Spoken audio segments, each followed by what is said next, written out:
ஓம் அமிர்தீஸ்வரிய நமக. ஓம் நம சிவாயா. நாம் இன்னைக்கு ஸ்ரீ குரு கீதை புத்தகத்தில் முதல் அத்தியாயத்தில் 39வது ஸ்லோகம் பார்க்க போகிறோம். சரிங்களா? ஸோ இதுக்கு முன்னாடி வீடியோவில் என்னெல்லாம் பார்த்தோம்னு சொல்லி ஒரு ரீகால் பண்ணிடலாமா? ஃபஸ்ட்டு என்ன பார்த்தோம்? நாம குருவோடைய அருளால் நம்ம வாழ்க்கையில் இருக்கக்கூடிய சோகமும் மோகமும் அழியுதுன்னு பார்த்தோமா? அடுத்தது நமக்குள்ள இருக்கக்கூடிய அஞ்ஞானம் அழியுது அப்படின்னு சொல்லி பார்த்தோமா?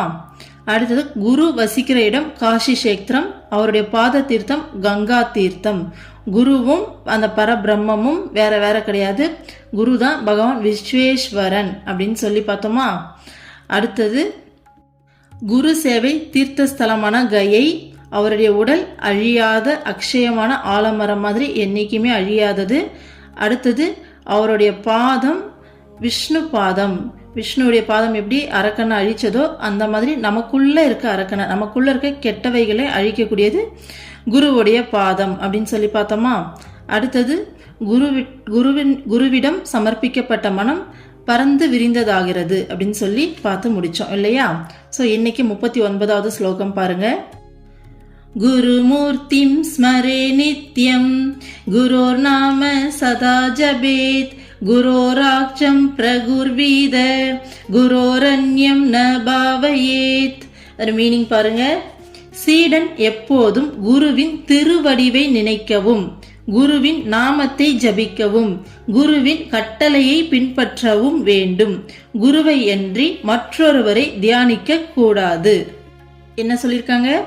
சீடன் எப்பயுமே குருவுடைய திருவடிவை நினைக்கணும், எப்பயுமே குருவுடைய நாமத்தை ஜபிச்சுக்கிட்டே இருக்கணும், குருவுடைய கட்டளையை பின்பற்றணும்னு சொல்லியிருக்காங்க. யோசிச்சு பாருங்க, நமக்கு இந்த வயசுல ஒரு கை குழந்தைக்கு அம்மா கிட்ட என்ன பாதுகாப்பு கிடைக்குமோ, என்ன ஒரு அந்த கம்ஃபர்ட் கிடைக்குமோ, அந்த மாதிரி ஒரு கோடி மடங்கு ஒரு கம்ஃபர்ட்டும் ஒரு பாதுகாப்பும் ஒரு அரவணைப்பும் நமக்கு குரு கிட்ட கிடைக்குது. ஓகேங்களா? ஸோ அவங்களுடைய திருவடிவை நினைக்கிறதுக்கும், அவங்களுடைய நாமத்தை ஜபிக்கிறதுக்கும், அவங்க சொல்கிற விஷயங்களை ஃபாலோ பண்ணுறதுக்கும், அதை விட்டால் நமக்கு வேறு என்ன வேலை இருக்குது? இப்போது நம்ம உலக வாழ்க்கையில் எதுக்காக ஓடுறோம்? நம்ம வாழ்க்கையை கரெக்டாக பார்த்துக்கணும். நம்ம பசங்க இருக்காங்கன்னா அவங்கள பார்த்துக்கணும், அவங்களுக்கு தேவையானது செய்யணும். பேரண்ட் இருக்காங்கன்னா அவங்களுக்கு தேவையானது செய்யணும். நாம் இருக்கோம்னா நமக்கு வயசான காலத்தில் என்னெல்லாம் தேவையோ எல்லாத்தையும் வந்து செட்டில்டு பண்ணி வச்சுக்கணும். இதுதானே குறிக்கோளாக நினச்சி ஓடிட்டு இருக்கோம். இதெல்லாமே நம்மளுடைய ஒரு விதமான கவலைகள் அப்படின்னு கூட சொல்லலாம்ல. ஏன்னா இதெல்லாம் வேணும் அப்படின்றதுக்காக தான் நான் கவலைப்பட்டு தானே ஓடிட்டு இருக்கோம். இல்லை நான் சந்தோஷமாக தான் ஓடுறேன் அப்படின்னு கூட சொல்லலாம். ஆனால் இருந்தாலும் ஒரு நேரம் இல்லை ஒரு நேரம் வந்து பார்த்தீங்கன்னா இது ஒரு பேர்டனாக நமக்கு தோணும் இல்லையா? ஸோ இது அத்தனை பேர்டனும் ஒரு குரு லைஃப்பில் வரும்போது அவங்கக்கிட்ட ஒப்படைச்சிரும் அப்படின்னா அப்போ நான் வேலைக்கு போக வேண்டாமா, நான் சம்பாதிக்க வேண்டாமா? அப்படி அர்த்தம் கிடையாது. நீங்கள் எப்பயும் போகிற வேலைக்கு எப்பயும் போல போவீங்க, அதே வேலையை செய்வீங்க. ஆனால் மனசில் எந்த ஒரு பதற்றமும் இல்லாமல் நிம்மதியாக செய்வீங்க. அந்த வேலையை இதுக்கு முன்னாடி செஞ்சதோட ரொம்ப சிறப்பாக செய்வீங்க. இதுக்கு முன்னாடி ஒரு மணி மைண்டடாக நம்ம அந்த வேலையை செஞ்சுருப்போம். இப்போ வந்து பார்த்தீங்கன்னா அதே வேலையை ஆத்மாத்மமாக செய்வோம். ஏன்னா நம்ம குரு நம்மளை பார்த்துக்கிட்டு இருக்காரு. நம்ம இப்படி நடந்தால் தான் குருவுக்கு பிடிக்கும், இதுதான் சரி அப்படின்ற மாதிரி குரு நம்மளை வழி நடத்துவாங்க. அப்போ அதே வேலையை ரொம்ப ஆத்மாத்மமாக மன நிறைவாக செய்வீங்க. அப்படி செய்யும்போது அந்த வேலையும் உங்களுக்கு ரொம்ப சிறப்பாக இருக்கும். அதன் மூலமாக வரக்கூடிய வருமானமும் எல்லா விஷயமே வந்து பார்த்தீங்கன்னா ரொம்ப நல்லதாக தான் அமையும். ரொம்ப சரியாக இன்னும் அதிகமாக தான் கிடைக்கும். ஸோ குரு வாழ்க்கைக்குள்ளே வரும்போது எல்லா விஷயங்களுமே சரி பண்ணப்படும். ஓகேங்களா? ஒவ்வொரு விஷயம் வாழ்க்கையில் இருக்க நூக்கன் கார்னர் வந்து பார்த்திங்கன்னா சரியாக்குவாங்க. நம்ம இந்த லவ் பண்ணுற ஸ்டேஜில் இருக்கும்போது ஒரு பொண்ணு பையனுக்காகவும் ஒரு பையன் பொண்ணுக்காகவும் எல்லாத்தையும் விட்டு தரதுக்கு ரெடியாக இருப்பாங்க. எனக்கு எதுவுமே வேணாம், ₹1 பணம் வேணாம், பேரண்ட்டோடைய சப்போர்ட் எதுவுமே வேணாம், எனக்கு நீ மட்டும் கிடைச்சா போதும் அப்படின்ற நிலைமைக்கு கூட போவாங்க. ஸோ ஒரு மனிதன் மேலே காதல் வரும்போது இந்த லெவலுக்கு நம்மளால் இறங்கி போக முடியுது இல்லையா?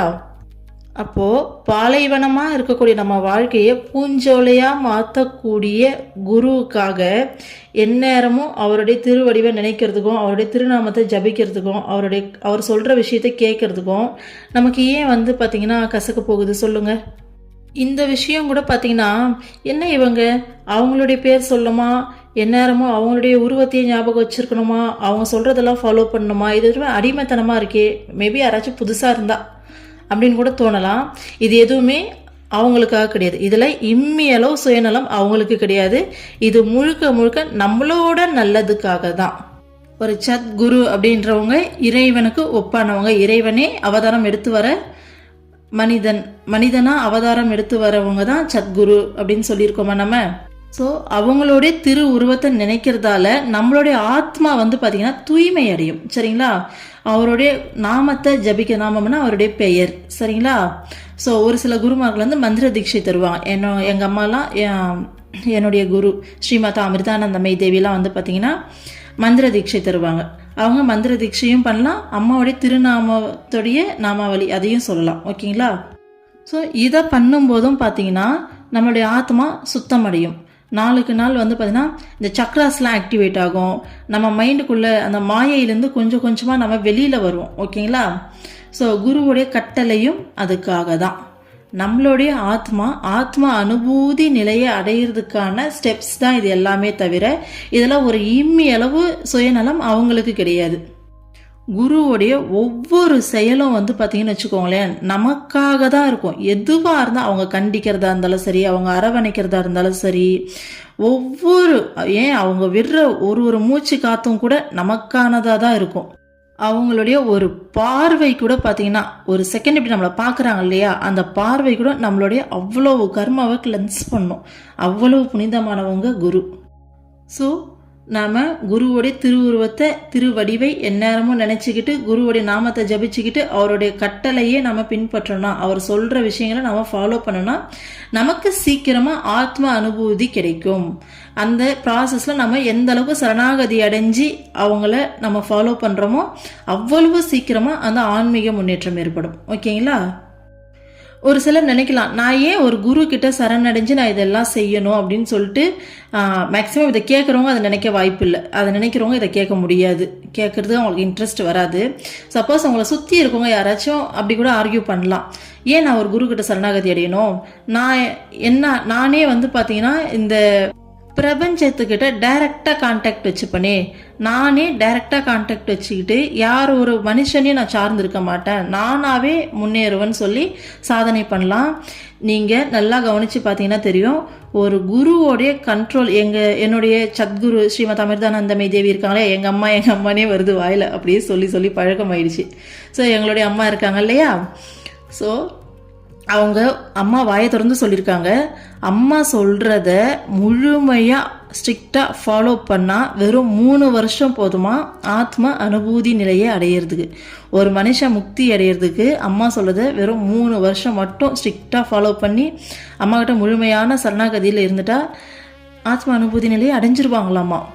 இதே தனிப்பட்ட முறையில் ஒருத்தவங்க வந்து சாதனை பண்ணி நான் வரேன்னு சொன்னால் நீங்கள் பார்த்தா தெரியும், அவங்க கிட்டத்தட்ட 20 years 15 yearsன்னு சொல்லி பண்ணிகிட்டு இருப்பாங்க. பெருசாக அந்த முன்னேற்றத்தை பார்க்கவே முடியாது. அதே ஒரு குரு கிட்ட எப்படி தெரியுமா, தனியாக சாதனை பண்ணுறவங்க பண்ணலாம், தப்புன்னு நான் சொல்லலை. ஆனால் முன் ஜென்மத்தோடைய அந்த தொடர்பு, அந்த பலன் ஆல்ரெடி அவங்க நல்ல ஒரு நிலையில் முன் ஜென்மத்தில் முன்னேறி இல்லை அப்படின்னா அவ்வளோ சீக்கிரம் அது நடக்காது. தனியாக சாதனை பண்ணுறவங்கன்றவங்க நடந்து போகிற மாதிரி. ஓகேங்களா? ஆனால் ஒரு குரு கிட்ட சமர்ப்பணம் பண்ணி சாதனை பண்ணுறவங்க வந்து பார்த்திங்கன்னா ஜெட்டில் போகிற மாதிரி அவ்வளவு ஸ்பீடு ப்ராசஸ் இருக்கும். அதுவும் இல்லாமல் நம்ம முன்னாடி ஜென்மத்தில் என்னவா இருந்தோம், இதுக்கு முன்னாடி ஜென்மெல்லாம் நம்மளுடைய வாசனைகள் என்ன, நமக்கு என்ன ப்ராசஸில் சீக்கிரமாக நம்மளால் இந்த ஆன்மீக முன்னேற்றம் அடைய முடியும் அப்படிங்கிறது குருவுக்கு தான் தெரியும். ஸோ அவங்கள சரணாகதி அடையும் போது தான் அந்த ப்ராசஸ் வந்து பார்த்திங்கன்னா இன்னும் ஸ்பீடாக நடக்கும். ஓகேங்களா? இப்போது அம்மா கிட்டலாம் வந்து பார்த்திங்கன்னு வச்சுக்கோங்களேன், ஒரு சிலருக்குலாம் அம்மா வந்துட்டு மந்திர தீட்சை கொடுத்துட்டு எந்நேரமும் அவங்களுக்கு ஜபம் மைண்டில் ஓடிக்கிட்டே இருக்கும். ஜபம் பண்ணியே நடக்கும்போது, நிற்கும்போது அப்படின்னு சொல்லிட்டு, வேலை செய்யும்போதுன்னு சொல்லி ஜபம் பண்ணியே முக்தி அடைஞ்சவங்க அம்மா கிட்டே இருக்காங்க. ஓகேங்களா? அடுத்து இன்னொரு கேட்டகரி வந்து பார்த்திங்கன்னா அவங்கள அம்மா வந்து பார்த்திங்கன்னா மெடிடேஷன் பண்ண சொல்லி கொடுத்துருவாங்க. அவங்க டெய்லி பேசிஸில் நல்ல தீவிரமான சாதனையில் ஈடுபடும் போது சீக்கிரமான ஆன்மீக முன்னேற்றம் கிடைக்கும். அந்த சாதனையில் ஈடுபடுறதுக்கும் வந்து பார்த்திங்கன்னு வச்சுக்கோங்களேன் அம்மா ஹெல்ப் பண்ணுவாங்க, சூட்சமமாக அவ்வளோ ஹெல்ப் பண்ணுவாங்க. அடுத்து இன்னொரு கேட்டகரி இருக்குது, இந்த கோப்பர்கள்னு சொல்லுவாங்க. ஏற்கனவே பேசியிருக்கோம் அதை பற்றி. ஸ்ரீ கிருஷ்ணர் வந்து கோகுலத்தில் வாழுற காலத்தில் அந்த கோபி பாவத்தில் எல்லாருமே வந்து கோகுலத்தில் வந்து இருப்பாங்க. ஓகேங்களா? ஸோ அம்மா அந்த கோபி பாவத்தை கொடுப்பாங்க. நிஜமாக சொல்கிறேன், இந்த உலகத்திலேயே வாழ்க்கையை சந்தோஷமாக வாழறோன்னா அது அவங்க தான். பாருங்கள், ஒரு பக்கம் எல்லா நம்மளுடைய அந்த பேர்டன்ஸையும் அம்மா எடுத்துப்பாங்க. ஓகேங்களா? இன்னொரு பக்கம் வந்து பார்த்தீங்கன்னா அவங்களுடைய வேலை என்ன தெரியுமா? கடவுளை லவ் பண்ணுறது, கடவுளை காதலிப்பாங்க. அம்மா பாருங்கள், உன்னுடைய பேர்டன்ஸ் எல்லாத்தையும் நான் பார்த்துக்கிறேன், உன்னை பார்த்துக்க வேண்டியது என்னோட பொறுப்பு, நீ போயிட்டு கடவுளை லவ் பண்ணுறது தான் உன்னோட வேலை அப்படின்னா எவ்வளோ ஒரு சொர்க்கமான வாழ்க்கைன்னு பாருங்கள். அதில் இந்த லவ் பாவத்தில் பார்த்தீங்கன்னா அந்த இறைவனுக்கும் அவங்களுக்கும் நெருக்கம் ரொம்ப அதிகமாக இருக்கும், இந்த உரிமை ரொம்ப அதிகமாக இருக்கும். அப்போ ஒரு விஷயத்தையும் அந்த கால் தடுக்குனா கூட டக்குன்னு கூப்பிடுவாங்க. கோபி பாவம் கிருஷ்ணா மேலே மட்டும் இல்லை, அவங்கவுங்க இஷ்ட தெய்வத்து மேலே அம்மா அப்படியே வந்து ஆக்டிவேட் பண்ணி விடுவாங்க. முருகருக்கு இருக்காங்க, சிவனுக்கு இருக்காங்க. ஸோ ஒரு சத்குரு கிட்ட நம்ம சரணாகதி அடைஞ்சிட்டோன்னா வாழ்க்கை சொர்க்கம். ஓகேங்களா? ஸோ இப்படிப்பட்டவங்களுடைய திருவுருவத்தை நினைக்கிறதுலையும், அவங்க சொல்கிற அந்த மந்த்ராவை, அவங்களுடைய நாமத்தை ஜபிக்கிறதுலையும், அவங்க சொல்கிறத ஃபாலோ பண்ணுறதுலையும் நமக்கு என்ன கஷ்டம் சொல்லுங்கள் பார்ப்போம். ஸோ வாழ்க்கையோட குறிக்கோளாகவே அதுதான் இருக்கணும். ஓகேங்களா? அடுத்தது பாருங்கள். குரு வக்த்ரே ஸ்திதம் பிரம்ம பிராப்யதே தத் பிரசாதத குரோர் தியானம் சதா குர்யாத் குலஸ்திரீ ஸ்வபதிம் யதா. குருவின் உபதேசங்களில் பிரம்மம் வசிக்கிறது. குருவருளால் இந்த உபதேசங்களை கேட்டு சிஷ்யன் பிரம்ம பதத்தை அடைகிறான். எனவே குலமகள் தனது கணவனை மட்டுமே சிந்திப்பது போல் சிஷ்யன் எப்போதும் தனது குருவையே சிந்திக்க வேண்டும். ஸோ என்ன சொல்றாங்க? குருவோடைய உபதேசங்களை பிரம்மம் வசிக்குதாமா. ஸோ குருவோடைய உபதேசங்கள்ல தான் இறைவனே வசிக்கிறாராமா. ஓகேங்களா? ஸோ குருவருளால, இது உண்மையான உண்மை. ஏன் இங்க குருவருளால இந்த உபதேசங்களை கேட்டு சிஷ்யன் பிரம்ம பதத்தை அடைகிறான்னு சொல்றாங்கன்னா, உண்மையா சொல்றேன், ஒரு சத்குரு சொல்ற உபதேசங்களை கேட்கறதுக்கு குருவோடைய அருள் இருந்தா மட்டும்தான் முடியும். சாதாரணமா யார் ஒருத்தரும் சத்குருவுடைய உபதேசங்களை ஃபர்ஸ்ட் சத்குருவோடைய முகத்தையே பார்க்க முடியாது, பார்த்தாலும் அடையாளம் கண்டுபிடிக்க முடியாது, அடையாளம் கண்டுபிடிச்சாலும் முழுமையா சமர்ப்பணம் பண்ண முடியாது. அப்படியே சமர்ப்பணம் பண்ணும்போது கூட பார்த்தீங்கன்னா குருவோடைய அருள் இல்லாமல் அவருடைய உபதேசங்களை கேட்கவே முடியாது. கேட்டு அதை சரியாக உள்வாங்கி தன்னுடைய நடத்தையில் மாற்றுறது, ஃபஸ்ட்டு கேட்கறதுக்கு குருவோடைய அருள் வேணும், அதை உள்வாங்கிறதுக்கு குருவோடைய அருள் வேணும், அதை நடைமுறைப்படுத்துறதுக்கும் நமக்குள்ள அந்த மாற்றங்களை, மனமாற்றத்தை கொண்டு வந்து நம்மளை மாற்றிக்கிட்டு தூய்மை அடையிறதுக்கும் ஒவ்வொரு அடியும், நம்ம எடுத்து வைக்கிற ஒவ்வொரு அடியிலும் குருவோடைய அருள் இருந்தால் மட்டும்தான் முடியும். ஸோ அதனால தான் சொல்லியிருக்காங்க, குருவோடைய அருளால் தான் இந்த உபதேசங்களை கேட்டு சிஷ்யன் வந்து பிரம்ம பதத்தை அடைகிறான். பிரம்ம பதத்தை அடைகிறான்னா முக்தி அடைகிறாங்க. சரிங்களா? அதை தான் அப்படி சொல்லியிருக்காங்க. ஏன் குரு அருள் இல்லாமல் அவங்களோட உபதேசத்தை கேட்க முடியாது அப்படின்னு சொல்கிறோன்னா, இது சாதாரணமாக கேட்டால் புரியாது, ஆனால் ஆல்ரெடி குரு கிட்ட இருக்கவங்களுக்கு இது நல்லாவே புரியும். இப்போது அம்மா கிட்ட தர்ஷன் போகிறோன்னு வச்சுக்கோங்களேன், ஒவ்வொரு தர்ஷன் போகும்போதும் பார்த்தீங்கன்னா நிறைய தடைகள் வரும். இது எல்லாருக்குமே வருமானு கேட்டால் கிடையாது.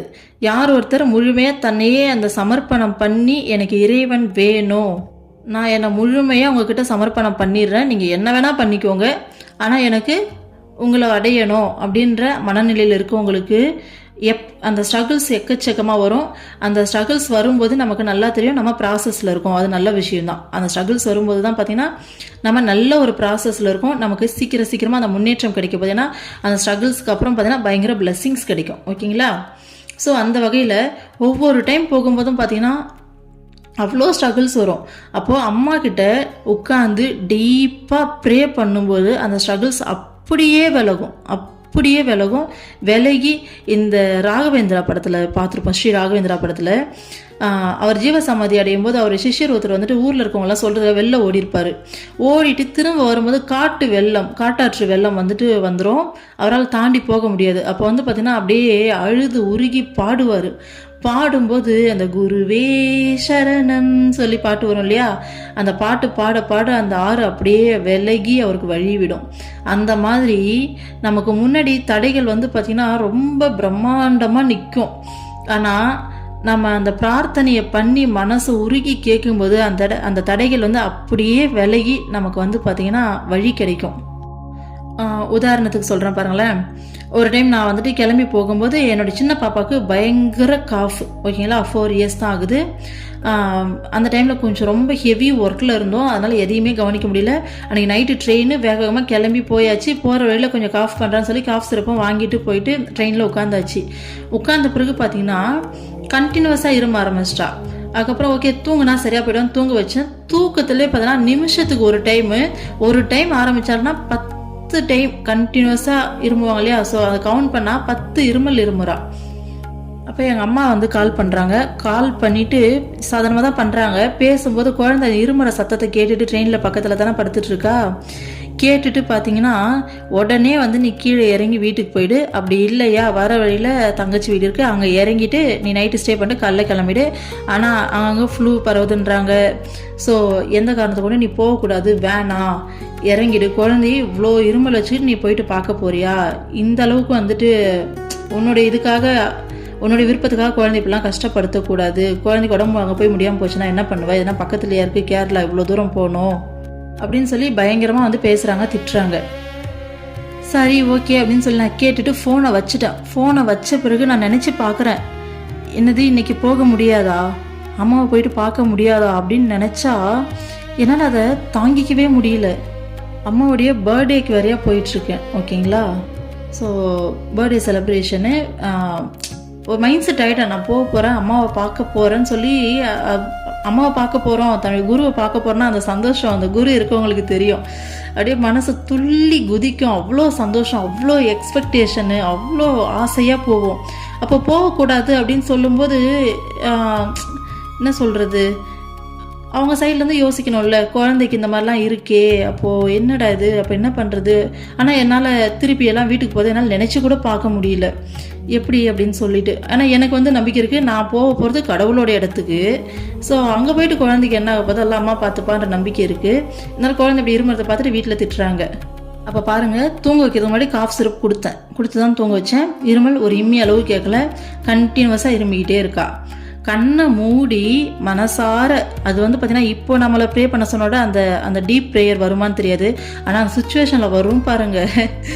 ஸோ கண்ணை மூடி, அம்மா என்னால் உன்னை பார்க்க முடியாதா, இறங்கி போகணுமா ட்ரெயினில், என்னம்மா நினச்சிட்டு இருக்க, எனக்கு தெரியாது, எனக்கு உன்னை வந்து பார்த்தே தீரணும், என்னால் பார்க்காமலாம் இருக்கவே முடியாது, நான் உன்னை வந்து பார்க்க போகிறேன்னு சொல்லி சந்தோஷமாக ஏறி வந்துட்டுருக்கேன், நீ என்னம்மா இப்படி பண்ணிகிட்ருக்க, தயவு செஞ்சு இருமலை சரி பண்ணிடுமா அப்படின்னு சொல்லிட்டு, நீ நினச்சா நடக்காது, இங்கே இருக்கா, குழந்தைக்கு இருமல் தானே, நீ சரி பண்ணுமான்னு சொல்லிட்டு மனசார ஒரு ப்ரேயர் பண்ண பாருங்க.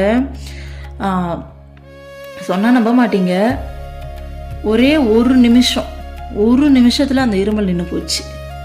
அப்போ தூங்க ஆரம்பித்த குழந்தை மறுநாள் காலையில் 9:30க்கு எந்திரிச்ச பிறகு பார்த்தீங்கன்னா அன்றைக்கி டே ஃபுல்லாக 2 டைம் மட்டும்தான் இருமுனான். நான் எல்லாத்தையும் கவனிச்சிக்கிட்டே இருக்கேன். ஆனால் குரு இருக்கவங்களுக்கு இது ஒரு விஷயமா அப்படின்னு கூட தோணலாம். ஏன்னா உங்கள் லைஃப்பில் இதை விட அதிகமான மேஜிக்ஸ் மிராக்கிள்ஸ்லாம் நிறைய நடந்துருக்கலாம். எனக்கும் இதையும் தாண்டி நிறைய நடந்திருக்கு, ஓகேங்களா. பட் புதுசாக கேட்குறவங்களுக்காக சொல்கிறேன். ஸோ இதுதான், குருவுடைய அருள் இருந்தால் தான் ஒரு டைம் அவங்கள போயிட்டு பார்க்கறது கூட நடக்குது. ஸோ குருவை போயிட்டு பார்க்கணுன்னு முடிவு பண்ணிட்டீங்கன்னா, இந்த மாதிரி ஸ்ட்ரகிள்ஸ் ஏதாச்சும் வந்தால் நீங்கள் கொஞ்சம் கூட அசரவே கூடாது. மனசார அந்த எனக்கு தெரியாது, எனக்கு உங்களை வந்து பார்க்கணும், நீங்கள் தான் எனக்கு வழி பண்ணணும்னு சொல்லி மனசார பிரார்த்தனை பண்ணுங்கள். முடிஞ்சால் அழுக வந்தால் உட்காந்து அழுதுருங்க. எனக்கு தெரியாது, உன்னை வந்து பார்த்தே ஆகணும், என்னை ஏன் அப்படி பண்ணுறீங்க, எனக்கு எல்லாத்தையும் சரி பண்ணி கொடுங்க, எனக்கு உங்களை வந்து பார்க்கணும்னு சொல்லி மனசார நீங்கள் பிரார்த்தனை பண்ணிங்கன்னா அந்த தடைகள் எல்லாம் அப்படியே விலகி உங்களுக்கு வந்து பார்த்திங்கன்னா என்ன சொல்கிறது, கண்கூடாக பார்ப்பீங்க. அவ்வளோ ஈஸியாக ஜம்முன்னு போயிட்டு சூப்பரான தரிசனம் கிடைக்கும், போய் பார்த்துட்டு வர முடியும். ஆனால் தடைகளை பார்த்துட்டு ஐயோ இந்த டைம் தடையாயிடுச்சு, சரி நெக்ஸ்ட் டைம் பார்த்துக்கலாம் அப்படின்னு நினச்சிங்கன்னா அடுத்தடுத்து அப்படியே வந்துக்கிட்டே இருக்கும், நம்மளால் போயிட்டு பார்க்கவே முடியாது, ஓகேங்களா. ஸோ அந்த தடைகளை விட நம்மளுடைய குரு வந்து பெரியவங்க அப்படிங்கிற அந்த ஞானம் அந்த இடத்துல நமக்கு வரணும், அந்த ஞாபகம் நமக்கு மைண்டில் வரணும். ஏன்னா நம்ம சுச்சுவேஷன்ஸ் வரும்போது டக்குன்னு பயந்துருவோம். அப்போ நமக்கு பயங்கர கன்ஃபியூஷனான ஸ்டேட்டில் இருப்போம், நம்மளால் தெளிவாக யோசிக்க முடியாது. ஸோ அந்த டைமில் பயப்படாமல் நீங்கள் ப்ரே பண்ணிங்கன்னா கண்டிப்பாக போயிட்டு பார்க்க முடியும். நான் இந்த மாதிரி யோசிக்கிறதாலேயோ என்னமோ தெரியல, நான் ஒவ்வொரு டைம் போகும்போது அம்மா எனக்கு செக் வைப்பாங்க. ஒவ்வொரு டைமும் பார்த்தீங்கன்னு வச்சுக்கோங்களேன், செக்குன்னு வச்சுக்கிட்டே இருப்பாங்க. நானும் வந்து பார்த்திங்கன்னா அம்மா கிட்ட உருண்டு புரண்டு அம்மா எனக்கு தெரியாது எனக்கு கூப்பிடுன்னு சொல்லி போய் பார்த்துருவேன். போன டைம் போகும்போது பார்த்தீங்கன்னு வச்சுக்கோங்களேன், நான் அங்கே போகிறேன், அம்மா கிளம்பி சென்னைக்கு வந்துட்டாங்க பாஸ்போர்ட் வந்துட்டு ரினியூவல் பண்ணுறேன்னு சொல்லிட்டு. அப்போ என்னை சுற்றி இருக்க எல்லாருமே வேண்டாம் போக வேண்டாம் அப்படி தான் சொல்லுவாங்க. நார்மலாக அப்படி தானே யோசிப்போம். ஆனால் என் மைண்டு மட்டும் பார்த்தீங்கன்னு வச்சுக்கோங்களேன், இது பெருமையாக சொல்லலை, அம்மா தான் இதை கொடுத்துருக்கா, அவங்க எல்லாரையும் கூட்டிகிட்டு வரதுக்காக என்ன கருவியாக யூஸ் பண்ணி கூட்டிகிட்டு போகிறா. சரிங்களா? ஸோ அப்போ என் மைண்ட் வந்து கொஞ்சம் அதை கிடையாது, என்ன நடந்தாலும் பரவாயில்ல நம்ம போகலாம் பார்க்கலான்னு சொல்லிட்டு அம்மா கிட்ட ப்ரே பண்ணி அழுது புரண்டு எல்லாத்தையும் கேட்டு எல்லாரையும் கூட்டிகிட்டு போயிட்டு பார்த்தீங்கன்னா எப்பயும் கிடைக்கிறதோட பார்த்தீங்கன்னா ஸ்பெஷல் தர்ஷன் கிடைக்கும். அந்த மாதிரிலாம் வந்துட்டு அவ்வளோ ஸ்ட்ரகிள்ஸை தாண்டி போகும்போது ஒன் டைம் போனதுக்கு பார்த்தீங்கன்னா அம்மாவுடைய நோக்கு தரிசனம் ஒரு 2-3 டைம் கிடைச்சது, அம்மாவுடைய ஹக் பண்ணுற அந்த தரிசனம் 2 டைம் கிடைச்சது. ஸோ எப்பயோட அப்படி வந்து அம்மா பிளஸ் பண்ணி அனுப்புவாங்க. ஸோ இந்த மாதிரி விஷயங்களில் ஸ்ட்ரகிள்ஸ் அதிகமாக இருக்குன்னா பிளஸ்ஸிங்ஸ் அதிகமாக கிடைக்க போகுதுன்னு அர்த்தம். ஓகேங்களா? இந்த மாதிரியான விஷயங்களில் மட்டும் இல்லை, குரு உள்ளே வந்துட்டானா நம்ம லைஃப்பில் எந்த அளவுக்கு நம்ம கஷ்டங்களை அனுபவிக்கிறோமோ அந்த அளவுக்கு பிளஸ்ஸிங்ஸ் கிடைக்கும். அது எல்லாத்தையும் தாண்டி நம்ம வந்து நிற்கும்போது அவ்வளோ பிளஸ்ஸிங்ஸ் கிடைக்கும். குரு லைஃப்பில் வர்றதுக்கு முன்னாடி பார்த்தீங்கன்னா கஷ்டம்லாம் லைஃப்பில் வரும், கஷ்டம்தான், அதை அனுபவிப்போம். அதுக்கு வந்து பார்த்திங்கன்னா அடுத்து போயிட்டே இருப்போம், திரும்ப ஒரு கர்மா வரும், திருப்பி வரும், திரும்ப கஷ்டம் வரும், சந்தோஷம் வரும், நார்மலாக அதில் எதுவுமே இருக்காது. ஆனால் குரு ஒன்ஸ் லைஃப்பில் வந்துட்டாங்கன்னு வச்சுக்கோங்களேன், நீ படுற ஒவ்வொரு கஷ்டத்துக்கும் ஒரு பிளெஸ்ஸிங் கிடைக்கும். ஆக்சுவலாக அது உன்னோட கர்மா தான், உன்னோட கர்மா மீன்ஸ் நம்மளோட கர்மா தான் அது. ஓகேங்களா?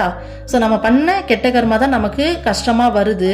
அதையும் பார்த்தீங்கன்னா பல மடங்கு வர வேண்டியதை சின்னதாக மாற்றி கொடுத்துருவாங்க. அந்த சின்ன கஷ்டத்தை அனுபவிச்சதுக்கும் பார்த்தீங்கன்னா அனுபவித்து முடித்த பிறகு உடனே அம்மா வந்து பார்த்தீங்கன்னா அம்மா குரு ஓகேங்களா, ஸோ பிளஸ் பண்ணுவாங்க.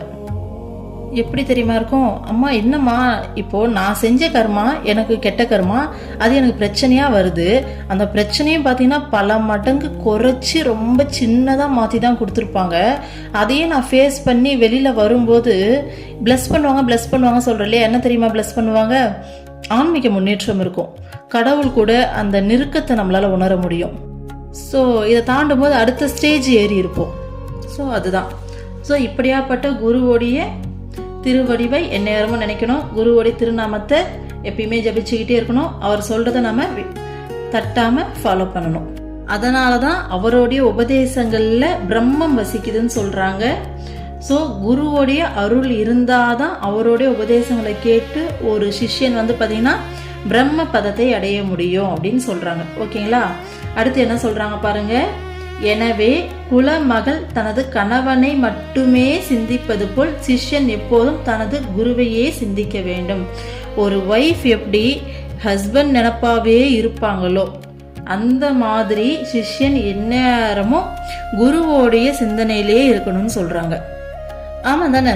ஆஃப்டர் மேரேஜ் வந்து பாத்தீங்கன்னா நம்ம என்ன செஞ்சுக்கிட்டு இருந்தாலும் நம்மளுடைய நினப்பு ஹஸ்பண்ட் மேலே இருந்துக்கிட்டே இருக்கும். அவர் என்ன பண்ணுறாரு, அவர் சாப்பிட்டாரா இல்லையா, எப்போ வருவார், அவருக்கு என்ன சமைக்கலாம் அப்படிங்கிற மாதிரி ஒரு தாட் ஒரு பக்கம் அது வந்து நேரமும் இருந்துக்கிட்டே இருக்கும் இல்லையா. ஸோ அந்த மாதிரி எந்த நேரமும் குருவை சிந்திக்கணும்னு சொல்கிறாங்க.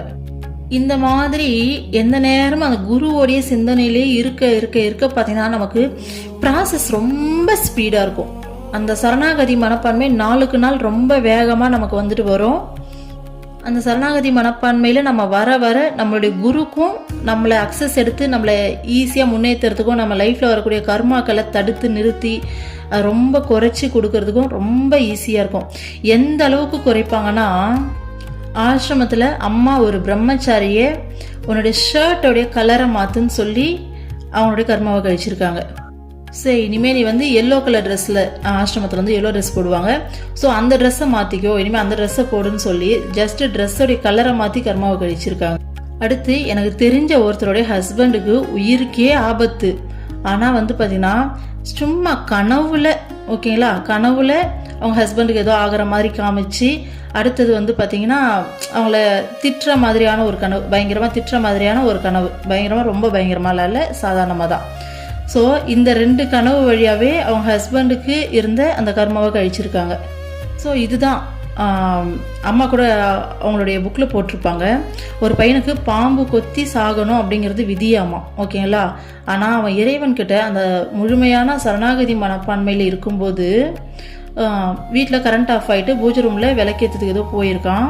அவங்க வீட்டில் வச்சுருந்த அந்த பாம்போடைய சிலையெல்லாம் வச்சுருப்பாங்க இல்லையா, நாகத்துடைய அந்த சிலையோடைய தெரியாமல் கால் பட்டு அந்த சிலையோடைய அதோடைய பற்கள் இருக்கும் இல்லையா, ஸோ அது அவனுடைய காலில் குத்தி லேசாக சின்னதாக ஒரு காயம் பட்டு அவன் உயிர் தப்பிச்சிருக்கான். ஸோ இந்த மாதிரி எக்கச்சக்கமான எடுத்துக்காட்டுகளை நம்ம சொல்லிக்கிட்டே போகலாம். இந்த மாதிரியான அதிசயங்கள் எப்போ நடக்கும்னா எந்நேரமும் நம்ம குருவோடைய சிந்தனையில் இருக்கும்போது தான் நடக்கும். ஓகேங்களா? அதுக்காக தான் எந்த நேரமும் குரு சிந்தனையில் இருக்கணும் அப்படின்னு சொல்லுவாங்க. ஸோ மேபி ஒரு சிலருக்கு ஸ்டார்டிங்கில் குரு சிந்தனை வராமல் இருக்கலாம், ஏன்னா புதுசாக பார்க்குறோம் இல்லையா. ஆனால் நம்ம இஷ்ட தெய்வம் அப்படிங்கிறவங்க சின்ன வயசுலேருந்தே நம்ம அவங்கள வணங்கிட்டு அவங்களுடைய அந்த வழிபாட்டில் வந்ததில் அவங்களுடைய சிந்தனை நமக்கு ஈஸியாக வரும். அப்போ என்ன பண்ணலாம்னா ஸ்டார்டிங்கில் பிரார்த்தனை பண்ணிவிட்டு இஷ்ட தெய்வத்தோடைய சிந்தனையில் இருக்க ஆரம்பிக்கும் போது அடிக்கடி ஆனால் குருவையும் கண்டிப்பாக நினைக்கணும். ஆனால் அதிகமாக இஷ்ட தெய்வத்தை நினச்சிக்கிட்டே வரும்போது பார்த்திங்கன்னா நம்ம அடிக்கடி போயிட்டு குருவோடைய அந்த சந்நிதிக்கு போயிட்டு நம்ம தரிசனம் வாங்கிட்டு வரும்போது ஒரு ஸ்டேஜில் இஷ்ட தெய்வம் வேற இல்லை, குரு வேற இல்லை. ஸோ குரு தான் நம்மளோட இஷ்ட தெய்வமாக நம்மளை ஒவ்வொரு சூழ்நிலையிலையும் காப்பாற்றுறாங்க, அவங்க தான் நமக்கு துணையாக இருக்காங்க, குரு தான் இஷ்ட தெய்வமாக நமக்கு வராங்கன்றது முழுமையாக நமக்கு அந்த உணர்தல் வரும். ஸோ அந்த உணர்தல் வரும்போது பார்த்திங்கன்னா நமக்கு குரு வேற இஷ்ட தெய்வம் வேறையே தெரியாது, 2 பேரும் ஒன்றாயிடுவாங்க. அப்போ நமக்கு நினைக்கிறதுக்கு இன்னும் ரொம்ப ஈஸி ஆகிடும். சரிங்களா?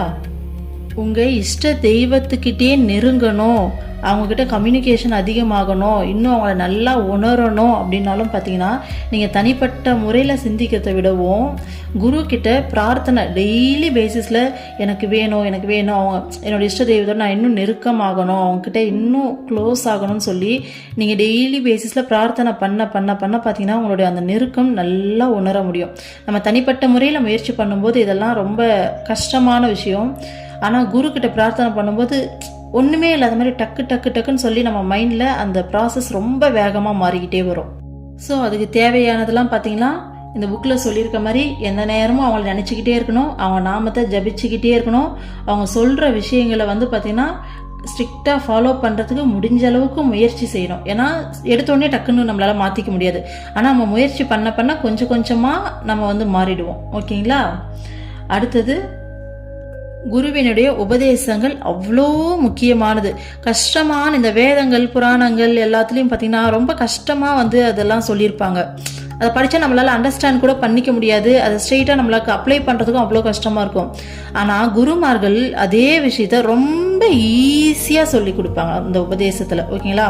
சொல்லி கொடுக்கறது மட்டும் இல்லாமல் நமக்கே தெரியாமல் நமக்குள்ள அந்த மாற்றங்களை வர வச்சு நம்மளை அதன்படி வாழ வச்சிருவாங்க. நமக்கு அது புரியலைன்னா கூட அதன்படி நம்ம வாழ ஆரம்பிச்சிருவோம்.